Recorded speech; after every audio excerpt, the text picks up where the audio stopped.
Good morning and welcome to the Morning Scoop for Wednesday, September 29th. This is your daily Buckeye fix. I'm Tom Orr.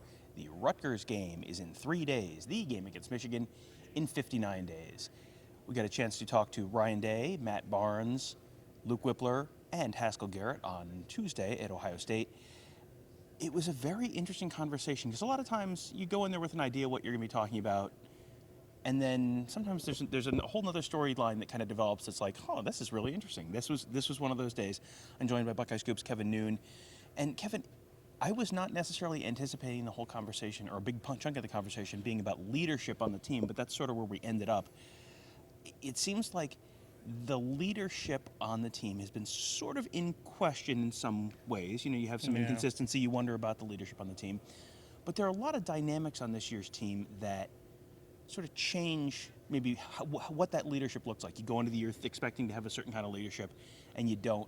I guess part of it starts with when your starting quarterback is a first-time starting quarterback and is also sort of not healthy all the time and is just a redshirt freshman, that probably goes a long way towards removing someone who typically would be a leader on your team from maybe being like the most vocal leader.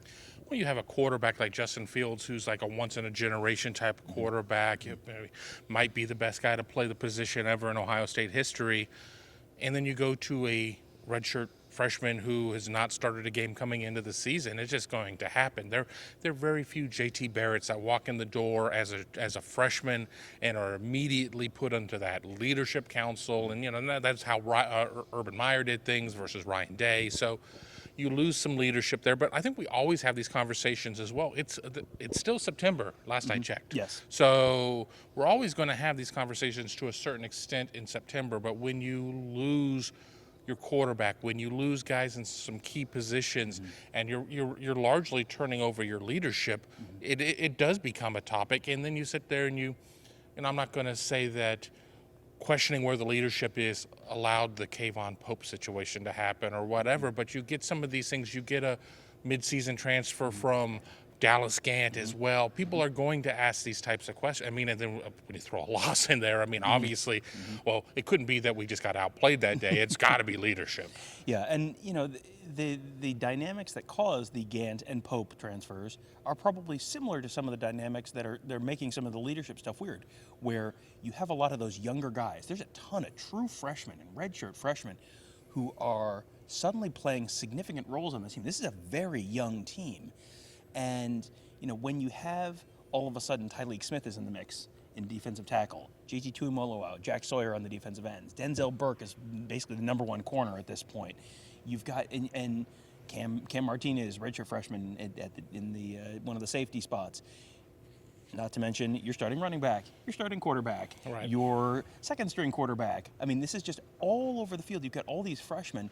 And, you know, I mean, Haskell Garrett kind of said like they're starting to see guys sort of step up and take a bigger role, but it's like that's a process. That's a spectrum. That's not just a one day you're not a leader and the next day, ta-da, you're a leader. Well, I would also say if you have this infusion of young guys stepping into roles, doesn't that in of itself create a little bit of a leadership crisis because maybe your older players in certain positions they're not performing well enough to keep the young pups at bay, so you lose some of these older guys, and then do they, you know, and we're certainly not singling anybody out, but you look at this, do they kind of check out a little mentally? Well, I'm not seeing reps with the ones at this point. I got passed up by some young guy, so it does create the question of maybe a little bit of a temporary leadership vacuum until maybe some of the young guys step in or some of the elder statesmen. And we certainly heard some names of some guys who have kind of grabbed the bull by the horns until they can kind of get in there and say, okay, we need to right this. And the three names that Ryan Day talked about, guys who were taking on some new leadership roles just in the last week, were like getting up and talking in front of the team. Garrett Wilson, Xavier Johnson, who's a walk-on wide receiver, and Jerron Cage, who's a defensive tackle. Cage, I think, of the three of those is kind of interesting to me because Cage is someone who missed the first couple games of the year. He's been dinged up. Getting him back on the field is big just in terms of depth in that interior defensive line. But also, if he's going to be a leader, you kind of have to be playing to be a leader. Zach Harrison is, someone who they came into the year expecting to be a very vocal leader for the team. He didn't play last week. Like, Seven Banks is someone who I think maybe you expected to be one of the veteran voices in the defensive backfield. He missed a ton of time over the summer and the fall, and is just now getting back on the field. Right. You feel like maybe that's been part of this as well, where a lot of the guys who maybe were expected to be some of those leaders haven't been playing, and that's tough. If you're not on the field, that can be tough to then be a leader. Well, and it's a two-way street. To be a leader, people have to be willing to accept your leadership. I boss you and Tony around all the time, and you guys don't listen to me. So am I truly a leader yet? I mean, I think I am. You guys, I think otherwise. I told Tony, stop putting ketchup on stuff. For God's sake, stop putting ketchup on stuff. But, in all seriousness at this point, yeah, I think that, I was really intrigued by Garrett Wilson, because I know Garrett Wilson is a talker, but I use the term a crap talker because he likes to talk to his opponent or whatever, and I just didn't know. Sometimes those guys aren't necessarily going to be your leaders, your vocal leaders on the team, because they're focused on talking elsewhere. So I was very encouraged by the news of Garrett Wilson taking one of those roles, and then of course to mention the third guy, Xavier Johnson, who's not even on scholarship. I mean, I know he's very well respected on the team, so as I kind of said, it being a two-way street, that's obviously there, but you kind of have to wonder at some points, like, well, but you're not even on scholarship, but he's given the message, and it's resonated with everybody. And he's someone who, he had FBS, like, Power 5 scholarship offers. He chose Ohio State as a walk-on over a scholarship offer from Iowa State. Iowa State, has been a top 10 team at the points this year. So he is not someone who just, is just some scrub. Like, he is a contributor. He's been on special teams a whole bunch. One of the other dynamics that's sort of coming into play now is we've talked about the emergence of some of the younger guys, and you're seeing the Tyleik Williams, you're seeing Denzel Burke, you're seeing JT Tuimoloau, you're seeing Jack Sawyer, you're seeing Travion Henderson. All these guys are sort of emerging as bigger contributors now.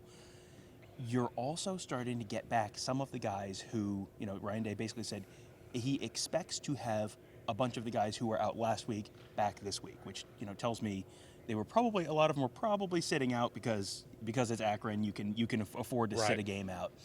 But when you're getting guys back, that's something that can really change the dynamics of this team as well. Where you have, you get a Jerron Cage back. There was a whole bunch of discussion about Seven Banks and everything Seven Banks has been through this year with multiple setbacks and all that kind of stuff. And now he's finally ready to be back as a contributor.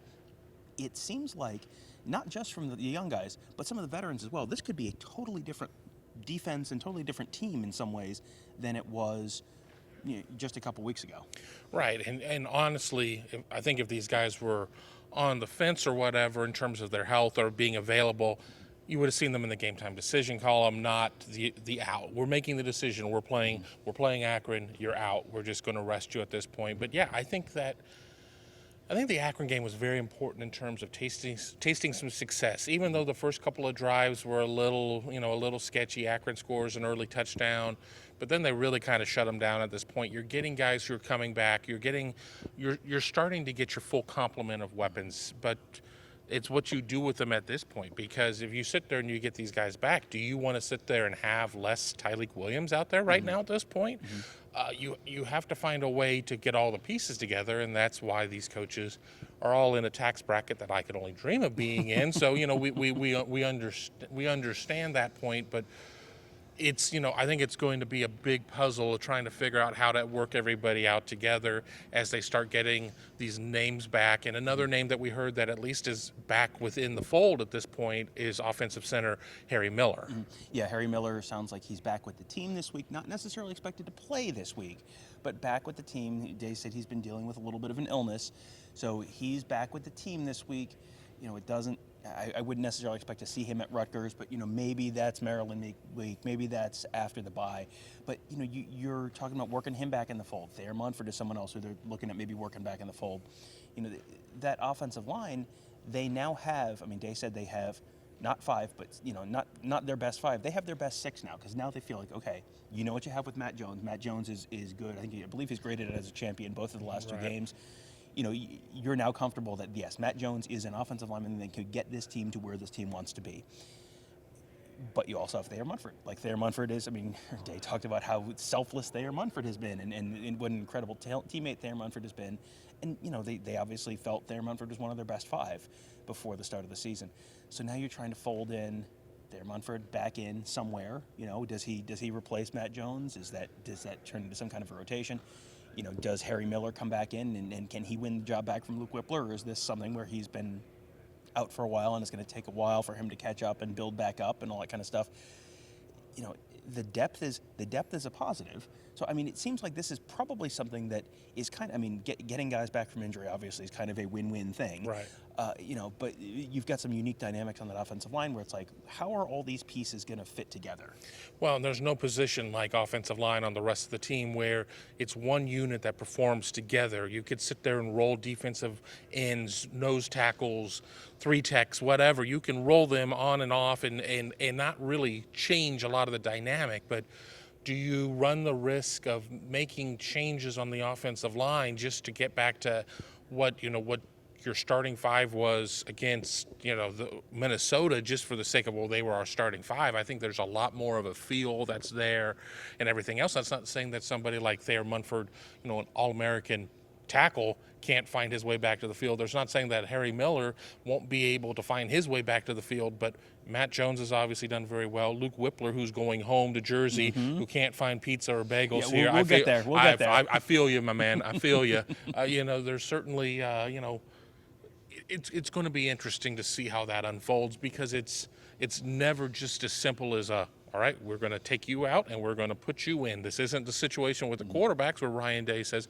well, if C.J. Stroud is good, he's going to go. Mm-hmm. And just to touch on C.J. Stroud right there, since you talked about it, it sounds like, I mean, they're going to sort of be continuing to evaluate C.J. Stroud. My takeaway is that unless something changes, they said, this is kind of up to the medical staff and up to CJ a little bit, and sort of the feedback they're getting from both of them. He didn't want to talk about the specifics of what specifically is the shoulder issue, but just the shoulder issue. It's going to be up to the medical staff. It's going to be up to CJ to sort of make that decision on whether he plays. I walked away from that press conference thinking I would be very surprised. Like, it would probably take a significant setback later this week for C.J. Stroud not to be the starter this weekend at Rutgers. Exactly. But as somebody who's had shoulder issues for their whole life, granted, I've never been a Division 1A quarterback. I know how tricky shoulders can be, but it certainly seems that the plan is in place, that as long as he's good to go, that he'll be the guy. Saw him toward the end of the game just kind of throwing with the guys, but he was throwing left-handed. So it was obviously whatever was going on. It's one thing to sit there and say, okay, I'm on stage, I need to make sure that I live up to what everybody's expecting out of me. But if you just instinctively get up and start throwing left-handed, that means obviously something is not going well on your right side. So, I think a lot of people want to poo-poo that it was just a little nothing, but I really think he was dealing with something legitimate there, and I'll be interested to see come the radio show on Thursday what kind of reports we're getting out of there. I also don't expect Ryan Day to be exactly forthcoming about it, but coaching y'all. Yeah, exactly. That is how those shows typically go. That's how those conversations typically go. We'll find out when the availability report comes out on Saturday. I would be surprised if it wasn't C.J. Stroud on Saturday, but I have been surprised before. You mentioned Luke Whippler. I wanted to wrap up with that because it was always fun talking food with Luke Whippler. I'm a Jersey guy. He is a Jersey guy. I remember his true freshman year when we had the January of the true freshman year. First impressions of the new guys. I remember him just basically spitting like. I asked for a bacon, egg, and cheese bagel, and what they gave me, just disgust in his voice. And he said he still can't find acceptable bagels out in Ohio, but he has found pizza. And there's you're not going to find everything. If you come from California, the Mexican food might not be quite as good. If you come from Northern California, maybe you can't find Chinese food that's satisfactory to you. You're not going to find the great seafood that you might find in certain places. In the Northeast, you're not going to get lobster here like you get in Maine. Like, we all understand there's regional differences. Luke Whippler he can't find bagels he likes. He does, however, he has a pizza place which he gave, there's not an NIL deal in place yet as far as I'm aware, but he did give. I'm going to help broker it. Yeah. Who did Luke Whippler give a thumbs up to pizza-wise? And that would be Tommy's, the place that I discovered when I was a true freshman here at Ohio State, living in Drackett Tower, right across the street, right across Lane Avenue. And Tommy's is fantastic. But I want to ask you, Mr. New Jersey, is it the water that makes the bagels better up in New York, New Jersey? That's what everybody says. That's what everyone says. That's a New York-based, the New York City metropolitan tap water is the official answer for why the bagels are better. Extra rats. Yeah, I'm not. Got to chop them up real fine though.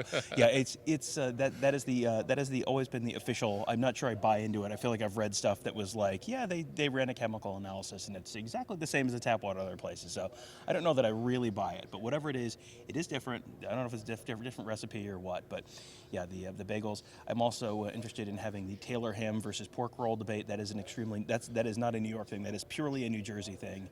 There's a salted meat food product that maybe we'll get you some Taylor pork or some Taylor ham while we're out there.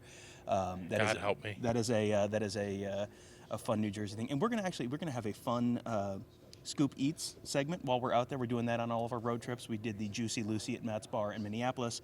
Let people know what we're doing for our food trip on the Rutgers trip this weekend. Yeah, I don't know the name of the place off the top of my head, but they have something called fat sandwiches.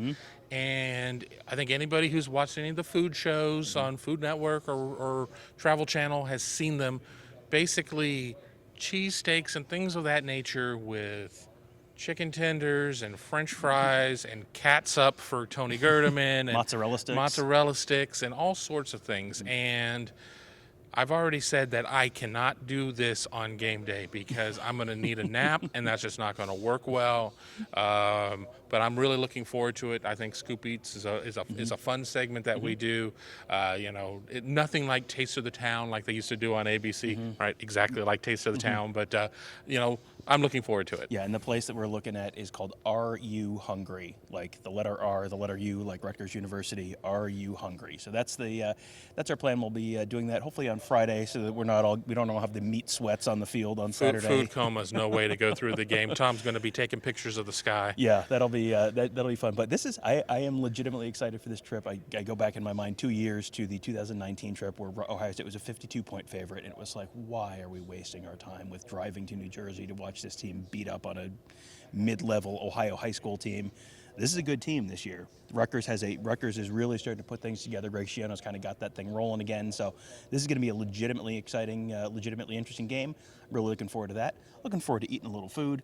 Looking forward to hearing the delightful regional accents, which will be a wonderful reminder of home for me. So that'll be a lot of fun. We'll have coverage of all of that at BuckeyeScoop.com, and of course here on YouTube. If you're watching on YouTube, hit the little bell, subscribe to our channel. You get notified every time we post a new video. We'll have new player and coach interviews on Wednesday night, coming from right on the indoor field here at Ohio Stadium, right Wednesday evening. So you get notified as soon as we post a new video, as soon as we go live with a pregame show, a postgame show. We've got all sorts of fun stuff planned for this week. So subscribe to our channel. We just passed 10,000 subscribers, which was pretty cool for us, and also a pretty good indication. Like people think this is good content. They like us. They really like us. They do, Sally Field. They really do like us. So but we do genuinely appreciate your support, appreciate your viewership, and appreciate our members at BuckeyeScoop.com. So that'll do it for today. Thank you guys for joining us. Have a great day. We'll talk to you tomorrow.